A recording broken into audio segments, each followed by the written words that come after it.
Release نکلیں لیکن اس کا حل کچھ نہیں نکلا. آپ سے یہ پوچھنا ہے کہ اس کا حل کیا ہے آپ کی نظر میں؟ ریلیز ابھی نکل رہی ہیں لیکن ان پہ کوئی اثر نہیں ہو رہا. دوسرا یہ میں آپ سے پوچھنا چاہوں گا کہ آپ انتخابات میں کس سے ایک سوال کا جواب لیں پھر. آپ نے کہا کہ فلسطین کا حل کیا ہے. فلسطین کا حل اسی طرح ہے جس طرح اسرائیل کے ساتھ ریاستیں کھڑی ہوئی ہیں. ریاست امریکہ کھڑی ہوئی ہے, ریاست برطانیہ کھڑی ہوئی ہے. دنیا کی تمام وہ ریاستیں جو طاقت رکھتی ہیں وہ اسرائیل کے ساتھ کھڑی ہیں, اسلحہ کے طور پر, مالی معاونت کے طور پر, سفارتی طور پر, تعلقات کی بنیاد پر. پھر ان کے رہنما جا کر اسرائیل میں دکھ کا اظہار ان کے ساتھ ہمدردی کر رہے ہیں. فلسطین کا مسئلے کا حل بھی یہی ہے کہ ایک طرف باطل ہے اور ایک طرف حق ہے.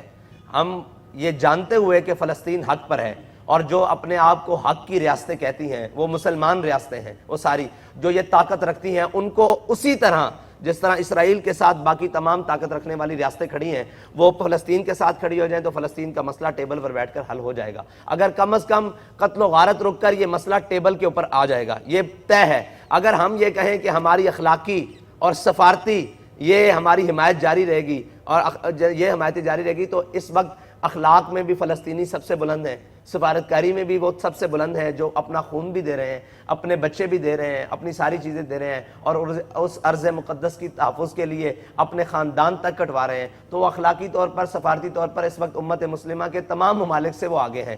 پاکستانی اور تمام امت مسلمہ کے جتنے بھی ممالک ہیں جو طاقت رکھتے ہیں ان کو اسی طرح کھڑے ہو جانا چاہیے اس فلسطین کے ساتھ جس طرح امریکہ اور باقی طاغوتی طاقتیں اسرائیل کے ساتھ کھڑی ہیں. یہ حل ہے. آخری سوال, انتخابی اتحاد کرنے جا رہے ہیں آپ کسی کے ساتھ؟ انتخابی اتحاد ہم ہر اس جماعت کے ساتھ یا ہر اس دھڑے کے ساتھ کرنے کے لیے جا رہے ہیں جو ہمارے ان منشور اور ہمارے ان نظریات کی بنیاد پر ہماری حمایت کرنے اور ہمارے ساتھ چلنے کے لیے تیار ہیں. نہیں ایسے نہیں کریں. آگے صاحب یہ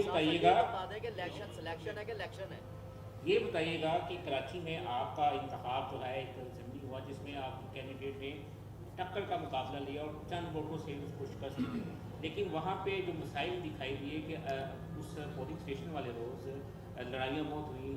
کیا آپ سمجھتے ہیں کہ جو آئندہ الیکشن ہے جس میں آپ کی جماعت ایک ووٹ بینک کے ساتھ جو ہے وہ ابھری تھی ضمنی الیکشن میں بھی, آپ سمجھتے ہیں کہ اس الیکشن میں جو لڑائی جھگڑے کا پہلو ہے اس پہ آپ نے کوئی پلاننگ کی ہے کہ اس کو کنٹرول کیا جائے, کیونکہ آپ کی جماعت سے تھوڑا جو ہے وہ سخت رویہ اپنایا جاتا. دوسرا لیول پلینگ فیلڈ جو ہے وہ نظر نہیں آ رہی, دیگر سیاسی جماعتیں اس کا جو ہے وہ قلعہ کرتی دکھائی دیتی ہیں. کیا تحریک لبیک پاکستان بھی سمجھتی ہے کہ لیول پلینگ فیلڈ نہیں دی جا رہی؟ دیکھیں, آپ نے کراچی کے الیکشن کی بات کی تو کراچی کے الیکشن میں جو ہمارے مد مقابل جماعت تھی ہماری, ان سے تو لڑائی ہوئی نہیں.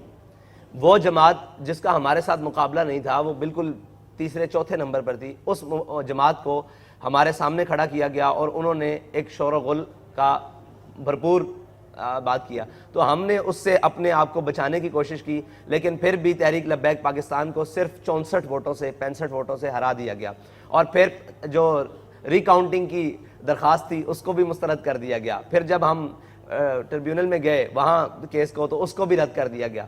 تو یہ ساری چیزیں ظلم سہتے آئے ہیں, لیکن وہ یہ تھا کہ ہم نے حالات کو قابو میں رکھنا تھا اور کہیں یہ نہ کہا جاتا کہ یہ دیکھیں ایک سیٹ کے لیے ایسے کر لیں. لیکن اگر مجموعی طور پر پاکستان کے اندر تحریک لبیک پاکستان کے سیاسی حق پر اور اس کے جناب ووٹ کے اوپر ڈاکہ مارا جائے گا تو پھر تو عوام اشتعال میں آئے گی اور پھر تو لوگ اشتعال میں آئیں گے اور اس کا نتیجہ پھر کوئی بھی نکل سکتا ہے. لیکن اس کے لیے ضروری یہ ہے کہ وہ ساری چیزیں, ہم الیکشن کمیشن پاکستان سے بھی یہ مطالبہ کرتے ہیں کہ جس کا جو حق ہے اس کو اتنا ضرور دیا جائے اور اس کو بجانب حق رکھا جائے.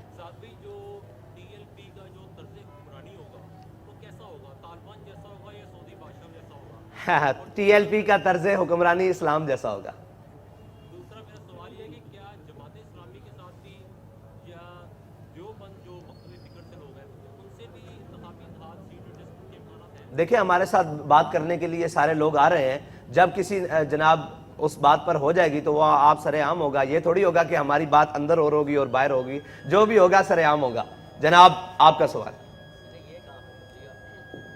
آپ نے کہا کہ ایک بندہ لندن سے آیا, ٹھیک ہے نا, اس نے انگوٹھے لگوائے گے, تو آپ سب تو جو ان کے مقابلے میں آ رہے ہیں تو ان کے تو کاغذات بھی مسترد کیے جا رہے ہیں اور ان کے الیکشن میں ان کا روکا جا رہا ہے, تو آپ تو اور دین کی تبلیغ